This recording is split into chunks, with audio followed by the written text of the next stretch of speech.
TV Fortaleza, na Casa do Povo, a voz da cidadania.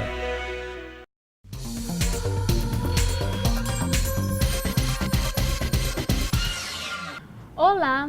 A saúde é um direito de todo cidadão, cabendo ao Estado garanti-la e efetivá-la por meio de políticas sociais e econômicas que minimizem doenças e previna a sociedade, tanto por meio da informação quanto da educação. Para falar sobre esse assunto, nós convidamos Nelson Andrade, analista de controle externo do TCM. Olá, Nelson. Oi, Seja bem-vindo ao nosso programa. Muito obrigado. A gente pode começar falando sobre como é dividida a promoção da saúde pública entre os entes federais, a União, os estados e os municípios. E qual a responsabilidade de cada um deles? Muito bem, Rochelle. As ações efetivas de execução na área da saúde, de atendimento ao usuário, na prestação de serviço, fica efetivamente com o município, que é aquele que está lá na ponta, em contato com a população, a coletividade. Nesse caso, todas as implementações de ações na área epidemiológica, de vigilância sanitária, são executadas pelo município. O Estado, ele só entra quando há uma omissão por parte do gestor ou quando não há condições do município executar as ações na área de saúde. Ou ainda quando há uma necessidade de uma intervenção estratégica por parte do Estado nas ações de vigilância sanitária e epidemiológica. Já a União tem um papel estratégico. As ações da União são ações macros, que são desenvolvidas através de planejamento para que elas possam ser efetivamente implementadas de forma regionalizadas ou no âmbito do Estado, pelo próprio Estado ou pelo município. Então, a União, ela apoia as ações dos estados e dos municípios. Como esse serviço é financiado? Por exemplo, você pode citar na prática que tipo de imposto é pago pelo cidadão que é destinado à saúde pública? Muito bem. Existem os chamados impostos diretos e os impostos indiretos. Os impostos diretos são aqueles pagos pelo cidadão, por exemplo, pela propriedade de um veículo, pela propriedade de um imóvel, até mesmo o imposto sobre a renda e proventos de qualquer natureza. Esses impostos, eles formam a base de cálculo das 3 esferas de governo para aplicação na área de saúde. Há também os impostos indiretos. No caso do Estado, nós podemos citar o ICMS. No caso da União, nós temos o Imposto sobre Produtos Industrializados.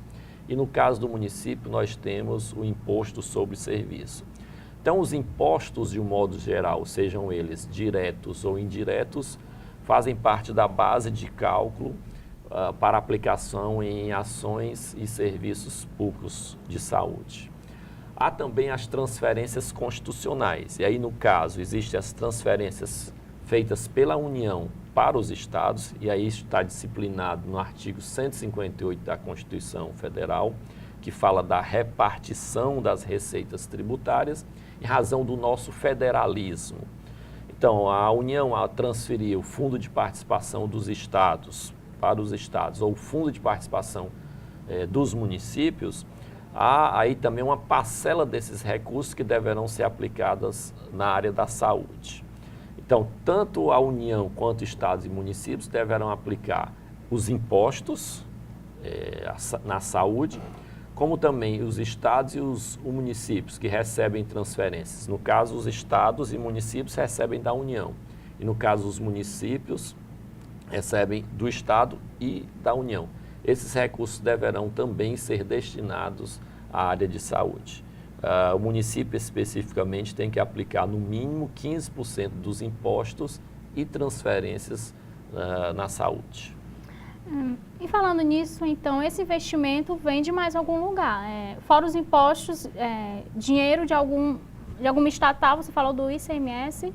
O ICMS, ele é o resultado do consumo e da circulação de mercadoria. Então, por exemplo, quando nós vamos a um supermercado, por exemplo, adquirir um determinado produto, nós pagamos o imposto sobre circulação de mercadoria que incide sobre aquele produto. Parte desse imposto é destinado para a saúde.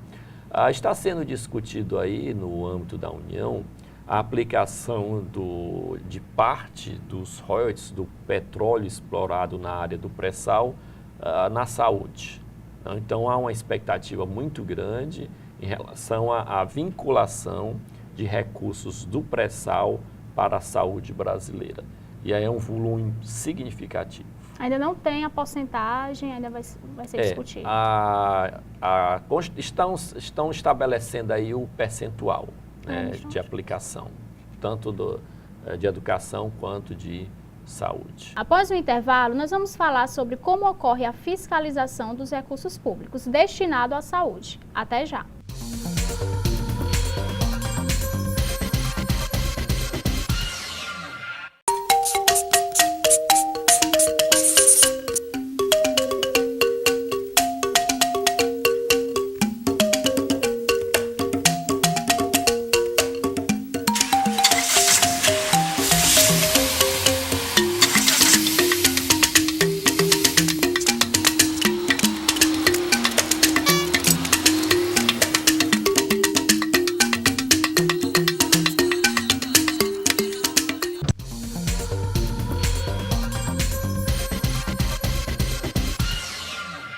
Estamos de volta com Nelson Andrade, analista de controle externo do Tribunal de Contas dos Municípios do Ceará. Nós conversamos no bloco anterior sobre a origem dos recursos públicos que financiam a saúde pública. Nelson, como a aplicação desses recursos é fiscalizada em cada esfera, federal, estadual e municipal? O órgão responsável pelo controle externo é o Poder Legislativo. No âmbito nacional, o Congresso, no âmbito dos estados, a Assembleia Legislativa e no âmbito dos municípios, as câmaras municipais.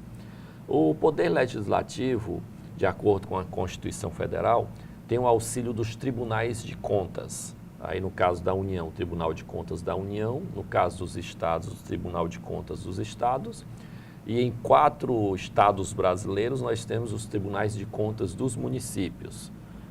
O Ceará, que é o mais antigo dele. Aí nós temos o Tribunal de Contas dos municípios do Pará, da Bahia e de Goiás. E ainda temos 2 órgãos de controle externo municipal. No caso, o Tribunal de Contas do município do Rio de Janeiro, capital, Tribunal de Contas do município de São Paulo, capital também.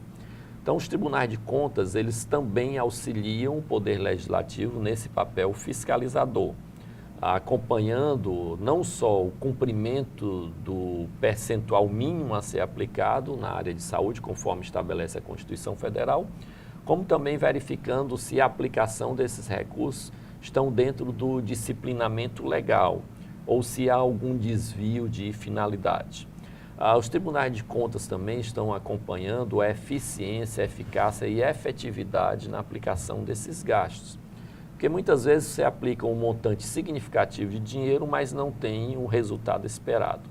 Às vezes você tem recursos suficientes, mas os resultados não ocorrem na mesma proporção da aplicação dos recursos.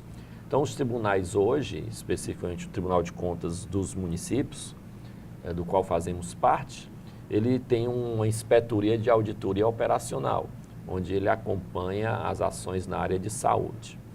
Há também o Ministério Público, que tem sido muito atuante na fiscalização da aplicação dos gastos públicos.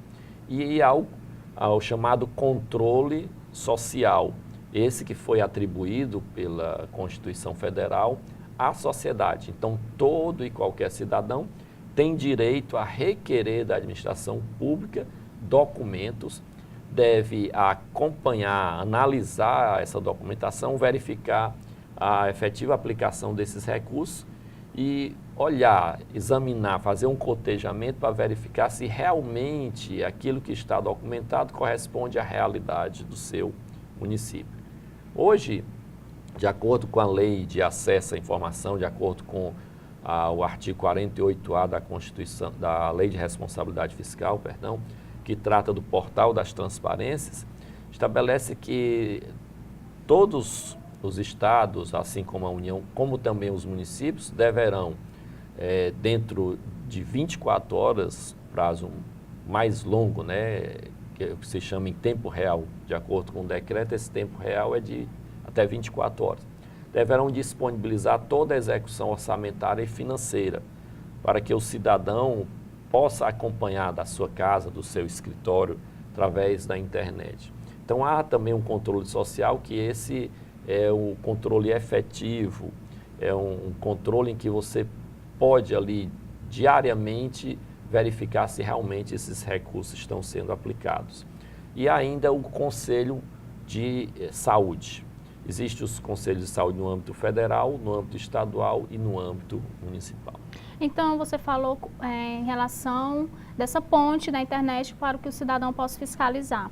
Então, o cidadão ele pode também fiscalizar os recursos da saúde, que isso, então, é algo que é novo, né, para a sociedade? Ele não só pode, como deve. Né? O cidadão, ele tem, eu não diria apenas o direito, mas também o dever de fiscalizar a aplicação desses recursos na área de saúde.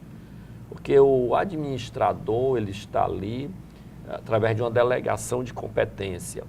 O cidadão nomeou, no caso um síndico, vamos fazer essa comparação, para administrar os bens que pertencem a ele, cidadão. Então, cabe ao, no caso, cidadão, verificar se esse síndico está aplicando, está administrando corretamente os recursos que lhe pertencem. Então, esse cidadão deve estar vigilante quanto à aplicação efetiva e que resulte em benefício para toda a coletividade. E ele fiscaliza só pela internet ou tem outro recurso? A internet, ela facilita o trabalho do cidadão. Por quê? Porque não há necessidade dele se deslocar.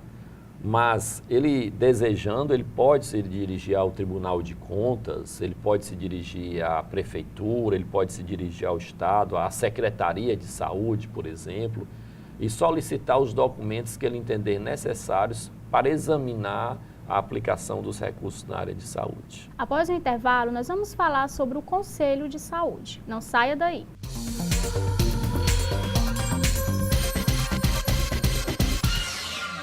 Pode falar o que pensa, ir aonde quiser, escolher seus governantes. Mas você realmente conhece os seus direitos? Quem não pode pagar por um advogado tem o direito à assistência e orientação jurídica, a ser representado e defendido por um defensor público. Se você precisar, procure a Defensoria Pública mais próxima. Defensor Público para quem precisa. Justiça para todos. Uma campanha ANADEP, Associação Nacional dos Defensores Públicos.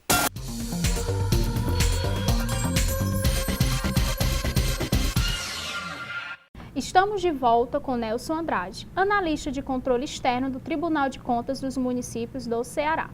Nos blocos anteriores, nós falamos sobre a aplicação dos recursos públicos na saúde e quem são os responsáveis pela fiscalização. Nessa parte do programa, nós abordaremos a atuação dos conselhos de saúde. Nelson, o que é o Conselho de Saúde e qual o seu objetivo? Os conselhos de saúde, eles foram criados pela Lei 8.149 de 1990. Ela disciplinou a criação desses conselhos, tanto no âmbito federal, a União, quanto no âmbito estadual, bem como no âmbito municipal. Esses conselhos, eles devem ser compostos por representantes do governo, representantes dos fornecedores, prestadores de serviço, representantes dos usuários. A participação de todos esses representantes ou desses interessados deve se dar de forma igual. Não pode haver preponderância de um número maior do que o outro, ou seja, não pode ter mais representantes do governo do que representantes da sociedade. Porque esse conselho, ele atua como um órgão fiscalizador, um órgão que vai acompanhar, um órgão que vai contribuir para as melhorias na área de saúde. Então, as pessoas que integram esse conselho, elas vão acompanhar dia a dia a gestão na área de saúde. não só fiscalizando para verificar se realmente as determinações legais e constitucionais estão sendo cumpridas, como também para sugerir melhorias. E esses conselhos, esses conselhos no âmbito de cada esfera de governo devem, no mínimo uma vez a 4 anos, fazer um fórum para discutir as ações na área de saúde, sugerir melhorias, coletar junto à sociedade sugestões para implantar essas sugestões nas ações da área de saúde, como eles podem também fazer esses fóruns em menor espaço de tempo, em menor período anualmente, desde que convocado pelo próprio Conselho, com sua maioria, ou ainda pelo Poder Executivo. Então, os conselhos eles são fundamentais, não apenas para fiscalizar a aplicação dos recursos, mas eles são fundamentais também para sugerir melhorias, fazer propostas para as ações na área de saúde. De que maneira os conselhos podem influenciar em mudanças de cultura já estabelecidas? Infelizmente, não há ainda uma ação efetiva por parte dos conselhos. Eles são ainda uns desconhecidos da sociedade, de um modo geral. A própria sociedade desconhece esses conselhos municipais de saúde. Não há também uma representatividade efetiva do governo, dos fornecedores ou prestadores de serviço, ou até mesmo dos usuários, porque infelizmente se observa, isso foi fruto de uma pesquisa realizada, que muitas vezes os membros desses conselhos estão muito mais preocupados com assuntos pertinentes à própria pessoa, né, ao seu próprio interesse, do que o interesse da coletividade. Infelizmente ocorre isso. E às vezes ainda há também fisiologismo, né? Os conselhos eles decidem à base da troca de favores, né? Há uma certa ligação com o Poder Executivo, ao invés dele manter aquela independência, autonomia, eles muitas vezes ficam atrelados a benefícios e favores dos executivos aos quais ele deve fiscalizar. Há um outro problema também que diz respeito à estrutura, às condições para atuar. Às vezes o Conselho não tem uma estrutura física, nem recursos financeiros suficientes para desempenhar o seu trabalho. Mas apesar de todas essas dificuldades, a necessidade de haver um desenvolvimento, isso é fruto da própria democracia. Nós passamos aí por um período em que a democracia não foi exercida em nosso país e nós podemos dizer que estamos nesse processo de redemocratização. Então há necessidade da população voltar a exercer o seu direito, né, acompanhando a administração pública, há necessidade da população ter consciência de que o bem é público, o patrimônio é público, pertence a toda uma coletividade e em nome dela deve ser administrado, não em nome de poucos. Somente a partir dessa consciência é que haverá uma ação efetiva, não só por parte dos conselhos, como por parte da própria sociedade, da própria população. Geralmente porque a sociedade em si não sabe que pode fiscalizar. É verdade. Ela desconhece, né? Desconhece. E há uma outra questão que aí não há como desconsiderar, é o fato da dificuldade financeira. Nós vivemos em uma região, em um país pobre, um estado pobre, e que a maioria dos munícipes dependem do Estado. Quando eu falo Estado, eu falo no sentido amplo, né? Dependem do Estado para sobreviver, ou como servidor público, ou como fornecedor desse Estado, ou como beneficiário de algum programa assistencial, né? Ou até como prestador de serviço desse ente público. Então, de uma certa forma, há uma vinculação contratual entre o cidadão e o poder público. Então, muitas vezes ele não levanta a voz, ele não reclama seus direitos pelo fato dele depender daquele ente público para sobreviver. Ou por falta de conhecimento também. Também a falta de conhecimento, isso é verdade. tem contribuído também sobremaneira. E de que forma a participação da sociedade, por meio dos conselhos, pode interferir na prestação de serviços da saúde pública? A partir do momento que esses conselhos tiverem um trabalho efetivo, tiverem um trabalho a contento, com certeza as ações da área de saúde começarão a melhorar, ter mais eficácia, né, ter melhores resultados, porque o cidadão vai começar não só a acompanhar, mas a exigir melhores resultados e melhores ações por parte do poder público. Nós sabemos que a participação do Estado ainda na saúde é pequena. No Brasil, de acordo com a estatística que foi feita, o poder público participa com 41% da saúde nacional. Nós temos ainda um campo vasto a ser preenchido, né? Então, o cidadão ele tem que estar realmente acompanhando dia a dia essas ações na área de saúde. Por exemplo, o Estado, ao construir a unidade de pronto atendimento, o cidadão tem que estar lá verificando se realmente essa unidade de pronto atendimento está prestando uma ação efetiva, um trabalho efetivo, se está correspondendo aos anseios, às necessidades daquela coletividade. Da mesma forma, o município, ao construir um posto de saúde, o usuário daquele posto de saúde tem que verificar se as condições daquele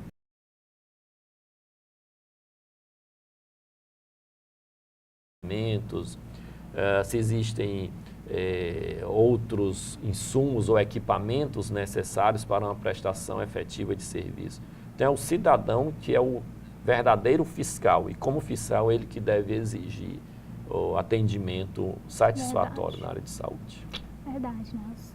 Nosso programa chega ao fim. Muito obrigada pelas informações. Fica à vontade para fazer as considerações finais. Nós agradecemos ao Tribunal de Contas dos Municípios, ao programa TCM na TV, por esse espaço onde nós podemos trazer ao cidadão informações relevantes. Nós, no Tribunal de Contas dos Municípios, temos uma coordenadoria de assistência técnica que orienta não só ao prefeito, ao vereador, como também ao cidadão, à população de um modo geral.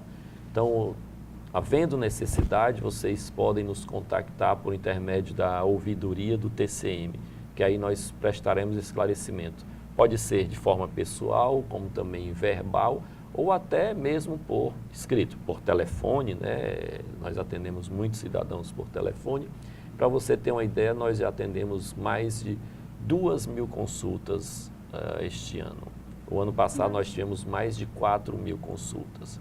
Então, as pessoas têm nos procurado e nós temos sempre nos colocado à disposição para atender às necessidades, aos questionamentos. Que bom, muito obrigada, Nelson. Nada, eu que agradeço. O nosso programa chega ao fim. Muito obrigada a você que nos assistiu e até o próximo programa.